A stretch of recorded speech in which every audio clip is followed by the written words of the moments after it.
São José de hoje é um lugar que guarda toda a história de nossa cidade. Convida você a conhecer o Museu Histórico de São José.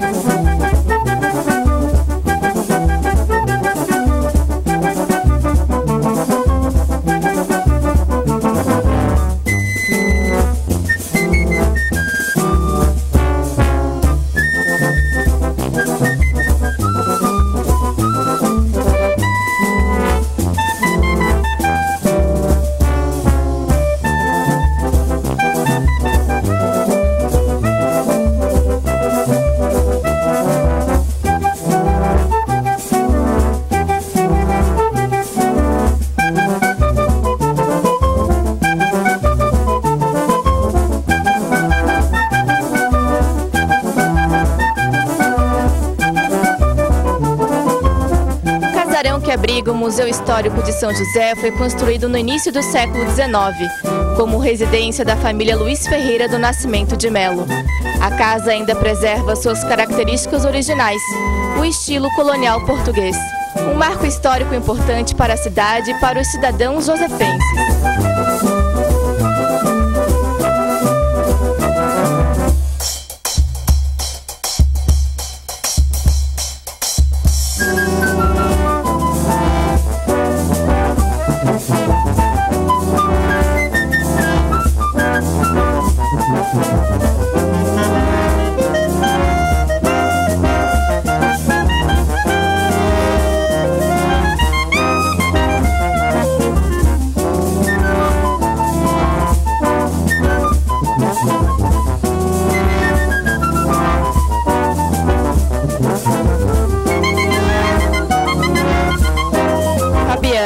Qual a importância do museu para a cidade de São José?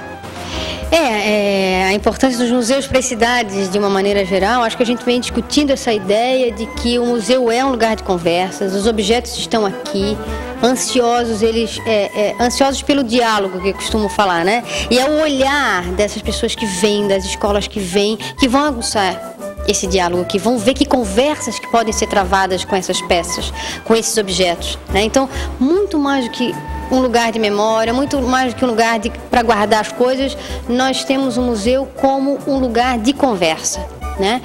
Nesse sentido de dialogar com essas peças e, consequentemente, de pensar, né, o nosso estilo de vida, outros estilos de vida. Quer dizer, então aí começam as nossas reflexões, as nossas inferências em relação ao tempo histórico, às sociedades, ao comportamento humano, né, como a gente conversou, me lembro agora, sobre a comunicação a longa distância. Quer dizer, isso já vem ao longo do tempo. Então, o museu é nesse sentido, né, para a gente mergulhar nessas outras esferas, que é da contemplação, que é da reflexão, que é do saber.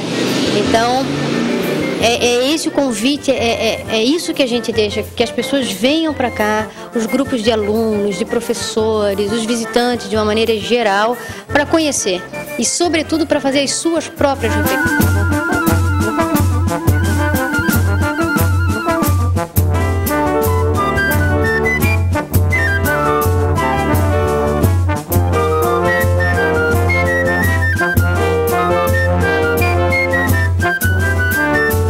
Corredor, a história da família Ferreira de Melo, a quem pertenceu esse casarão. Além de fotos e objetos, você pode conhecer essa espada, um presente de Dom Pedro II à família na ocasião em que esteve na cidade de São José.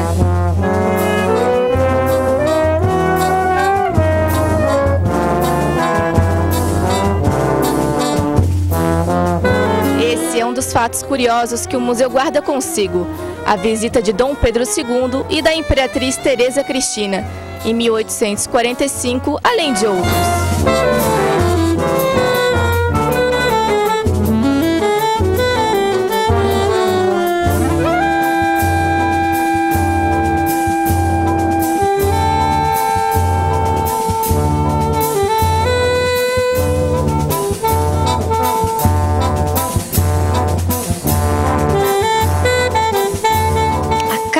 Né? A casa, eu até esqueci de falar da casa, ela é um marco importante para a história da cidade, porque nós temos aqui, aconteceram alguns episódios na história, dentre eles na Revolução Federalista, 1893, essa casa vira Então, o cenário administrativo, palco do político-administrativo do estado de Santa Catarina, e Desterro, então, passa a ser a capital do Brasil nesse período. Então, essa casa é importante nesse sentido, né?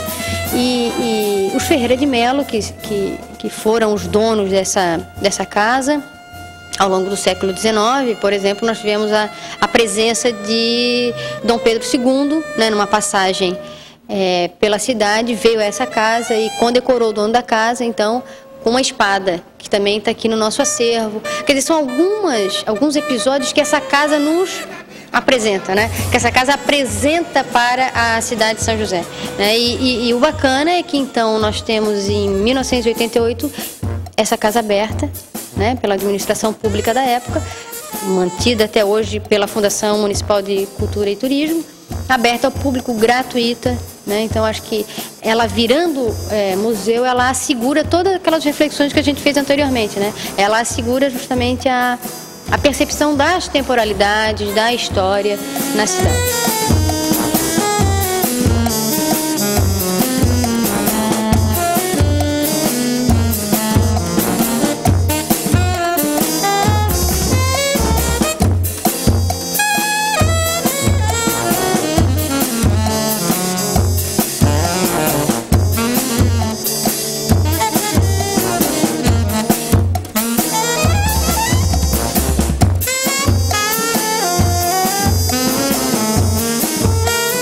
O museu abriga mais de 1.200 peças expostas, organizadas em 12 nichos temáticos: meios de comunicação, ofícios, profissões, sacro, família Melo, mundo pré-elétrico e elétrico, imagem e som, espaço privado, lida doméstica, política, numismática, comércio e grupos indígenas.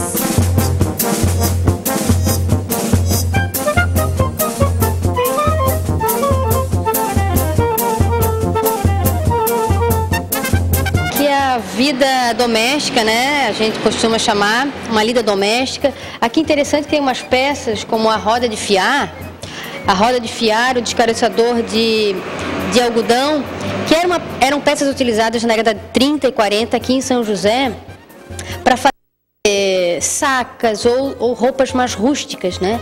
Porque teve uma prosperidade econômica na cidade, precisava transportar os grãos, né? Tanto é que nós temos torrador de grãos, o próprio pilão, né? Para moer, enfim.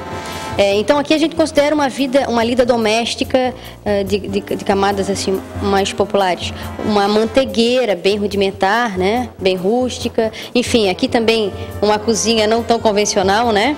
Um fogareiro a carvão, as panelas de ferro, enfim, um maçarico, ali tem outro fogareirozinho, já querosene, né? Enfim, então essa aqui caracteriza São José mais ou menos nas décadas de 30 e 40. Aqui um eixo temático, né? Um nicho de imagem e som que a gente caracterizou. E eu destacaria, tem peças maravilhosas, enfim, lindas, mas eu destacaria o projetor de cinema, que pertenceu à colônia Santa Teresa. Ele começa a projetar cinemas, filmes nessa colônia em 1945. E como a colônia Santa Teresa é um regime asilar, era uma cidade à parte, né? Que ficava em São Pedro de Alcântara, que pertencia a São José na época, a gente destaca justamente por esse valor histórico que ele tem e essa peculiaridade de pertencer a uma colônia, um hospital, né? Santa Teresa. Então a gente destaca como essa ponte, esse diálogo com os dias de hoje, que é praticamente impossível a gente ter um ambiente hospitalar com esse tipo de características, né? Hoje a medicina ela trabalha de uma outra maneira, enfim, as suas conotações, né? Então essa peça é interessante nesse sentido. Então aqui a gente pensou um mundo cotidiano pré-elétrico e elétrico, né? Justamente para a gente poder fazer nossas reflexões para o dia de hoje ou para outras temporalidades, né? Então aqui a gente tem objetos, peças que caracterizam esse mundo pré-elétrico, né? Na época da pomboca, dos lampiões, enfim. E aí o mundo já elétrico, os ferros, abajur elétrico e a nossa nosso complexo, a primeira geração, transmissão de energia foi através da usina do Sertão do Maruim, em 1910, e depois então nós tivemos a Elfa, uma empresa de eletricidade aqui na cidade, depois incorporada pela Celesc em 1961, mas ela fica um tempo aqui na cidade também, fazendo a distribuição, transmissão, geração, distribuição e transmissão da energia elétrica. Então nós temos esses dois marcos que eu acho que é bacana de conhecer, enfim, tem os históricos, eu acho um momento de pesquisa bem interessante aqui para a gente visualizar as peças e fazer essa pesquisa desses cotidianos, né? Aqui a gente chama de, então, o tema é sacro, né? A religião católica, predominantemente durante os séculos 20, 19, enfim, né? Que trouxeram esse nicho mais católico dado à imigração também, né? A primeira grande leva de imigrantes que a gente conta a história de São José a partir daí, que é 1750, por isso que é católica, né? Todas as peças aqui, a maioria das peças foram doadas da Igreja Matriz. Nós também temos santos da Igreja do Bonfim, mas aqui de São José também. E destacaríamos para as vestes do Dom Jaime Câmara, né, que chegou a ser arcebispo do Rio de Janeiro em 1946, nascido aqui nessa terra no finalzinho do século XIX, e que participou ativamente aqui da comunidade. E aí depois então ele consegue avançar, né, na hierarquia eclesiástica e acaba sendo um filho assim muito ilustre da cidade, muito querido, enfim, né? Dom Jaime tem nome de rua, escola. E aqui também, aqui atrás, tem um missal em latim, também autografado pelo Dom Jaime, né? Então a gente fez questão de destacar esse missal aqui nessa exposição, né? Do jeito que ela tá. Então toda essa sala, como a gente falou, ela tem essas características da religião católica, vindo aqui muitas dessas peças da Igreja Matriz de São José. Aqui a gente reuniu mais assim peças do espaço privado, né? Porcelanas, os talheres, tem de alpaca, ferro, prata, né? As porcelanas que já eram famílias mais abastadas que usavam. A gente pode destacar aqui uma curiosidade, uma xícara de uso masculino para não molhar os bigodes, né? As porcelanas vindas da Inglaterra, Estados Unidos, Alemanha, Portugal, né? Tudo pertencente à família de São José, né? Aqui, mobiliário de época, naquela vitrine da têxtil, né, as roupas, a moda da década de 30, de 20 a 40, naquela vitrine.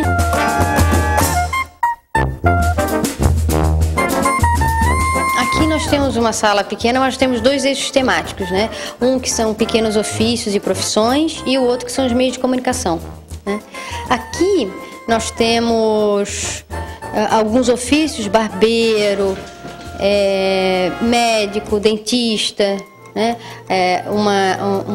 Um estojinho de medicamentos homeopáticos que se faz muito interessante no final do século XIX, também aqui de São José. E a cadeira, né? A cadeira do dentista, tão temida cadeira do dentista. Nós temos aqui um exemplar, a cadeira de mais ou menos na década de 30, uma década aproximada. Aqui nós temos o eixo temático das comunicações, né? Nós começamos com o Telex, que é a primeira tentativa de comunicação a longa distância que nós tivemos enquanto humanidade. E aí isso vem o telégrafo elétrico com código Morse, né? Que foi usado nas administrações para guerras, enfim. Depois nós temos concomitantemente o Telex e o telefone, né? O Telex já é uma comunicação mais rápida, é ligada a cabo, já é uma coisa mais rápida. E concomitantemente com o telefone também, né? Essa tecnologia do Telex fica em vigor até o final do século XIX, o Telex fica até o final do século XX, e aí depois então nós temos a telefonia, né? Até a telefonia celular, que nós conseguimos um exemplar de um dos primeiros celulares também, para a gente ver essa necessidade da comunicação a longa distância que nós sempre, enquanto sociedade, tivemos, e hoje então ela é fundamental, né? Então aqui são grupos indígenas do Brasil. Nós não temos ainda aqui grupos de Santa Catarina. A maioria das peças são do Alto Xingu, que nós recebemos de doação, né? Aqui tem alguns exemplos de cestaria, objetos de caça, né? Então, é um estudo que São José nós estamos fazendo no museu, exatamente esses habitantes com mais afinco, né, esses grupos indígenas. Quer dizer, nós estamos agora exatamente iniciando um trabalho de pesquisa sobre esses habitantes aqui em Santa Catarina. Aqui é uma sala ampla, né, aqui nós temos alguns eixos temáticos, dentre eles o político. Aqui, como vocês podem ver, era a Câmara de Vereadores, que funcionava ali na Casa de Câmara e Cadeia, né, que fica aqui em cima, acima do museu. E essa Câmara da década de 20, né, aqui tem espaço para 6 vereadores, aqui a mesa diretora com 3 e a tribuna. Alguns livros, né, nos indicam que a Câmara começou com 7 vereadores, depois 9, 11, 15, chegando a 19 vereadores. Né? Então aqui nós temos um exemplo, aqui no museu, de 9, né, 6 e 3 da mesa diretora. Cortina também da época, o telefone da Câmara, que também está ali. Então esse é um eixo temático que também, como todos os outros, né, a gente faz esses diálogos então com situações de outras temporalidades e com certeza com a nossa, né. O gabinete do prefeito da década de 40, como a gente pode ver, né, os detalhes, o telefone era interno, né, era com telefonista, uma máquina de datilografia, quer dizer, a comunicação a longa distância já era mais complicado, era via telefonista, né. Então, uma época onde a gente pode pensar as complexidades, quer dizer, eu estou aqui pensando nas inferências, nas reflexões que a gente pode fazer quando a gente visita cada eixo temático, quando a gente se posiciona diante do museu. Acho que é isso que é bacana, isso que é legal a gente vir no museu para aguçar essas inferências que a gente pode fazer em cada peça, em cada objeto ou em cada nicho, eixo temático que a gente estabelece, né? Além de conhecer, além das curiosidades, também essa reflexão. Como a gente falou, o museu é um lugar de conversas. Então, sobretudo, conversas com as temporalidades.